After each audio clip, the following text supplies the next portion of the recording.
मजहब के पास 50,000 करोड़ का हलाल इकोनॉमी है जिससे वो खर्च कर रहा है कन्वर्जन के ऊपर। हमारे पास 50,000 करोड़ का फंड है क्या घर वापसी कराने के लिए? जोर से बोलिए जरा।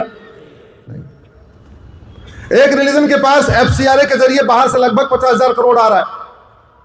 हमारे पास दुनिया के किसी देश से 50,000 करोड़ घर वापसी कराने के लिए आ रहा है क्या? जोर से बोलिए जरा।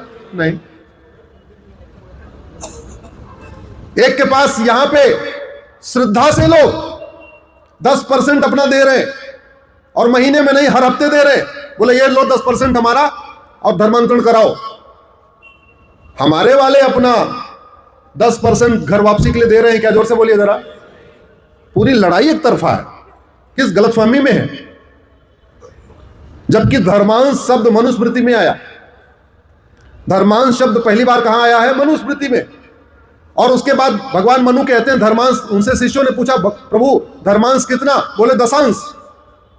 दुनिया के जिस रिलीजन ने मनुस्मृति का वो सिस्टम पकड़ लिया कि हमें धर्मांश देना है, दशांश 10 अपनी कमाई का 10% देना है अपने रिलीजन को प्रमोट करने के लिए, वो रिलीजन फैलते चले गए।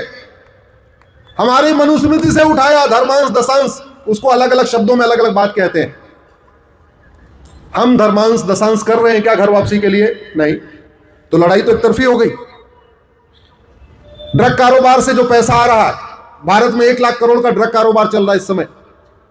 ड्रग कारोबार से जो पैसा आ रहा है उसका बहुत बड़ी उसका रेशियो डेमोग्राफी बदलने के लिए खर्च हो रहा है।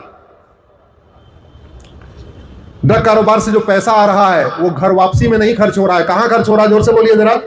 धर्मांतरण। तो पूरी की पूरी लड़ाई एक तरफा है। ये मैं आपको जमीनी हकीकत बता रहा हूं। बाकी और जो कहना चाहे कह ले, मैं उस पर नहीं जा रहा हूं। मैं कड़वी सच्चाई ये बता रहा हूं। प्रतिदिन 1,000 बेटियां लफ्ज़ जिहाद का शिकार हो रही हैं। साल में 5 लाख हो रही हैं। प्रतिदिन 1500 परिवारों का धर्मांतरण हो रहा है। एक परिवार में 7 आदमी मान के चलिए तो प्रतिदिन 10,000 हिंदुओं का धर्मांतरण हो रहा है। प्रतिदिन 10,000 हो रहा है, इसका मतलब साल में 40 लाख हिंदुओं का धर्मांतरण हो रहा है। 5 करोड़ घुसपैठी आके बैठे हुए हैं। अब तो बड़ी मात्रा में उन्होंने अपने डॉक्यूमेंट भी बनवा लिए हैं। आजकल SIR यहां पे भी तो हो रहा है ना। SIR, वो SIR मेरी PIL है, मैंने सुप्रीम कोर्ट में फाइल किया। और जब मैंने PIL फाइल किया, स्वामी जी तो मैंने कहा था कि 5 करोड़ फर्जी वोटर है। मेरी कैलकुलेशन फेल हो गई। मैंने कहा था पूरे देश में 5 करोड़ फर्जी वोटर है। अभी पता चला 12 राज्यों में SIR हुआ और 5.5 करोड़ हो चुके। पूरे देश में SIR के बाद मुझे लगता है करीब 10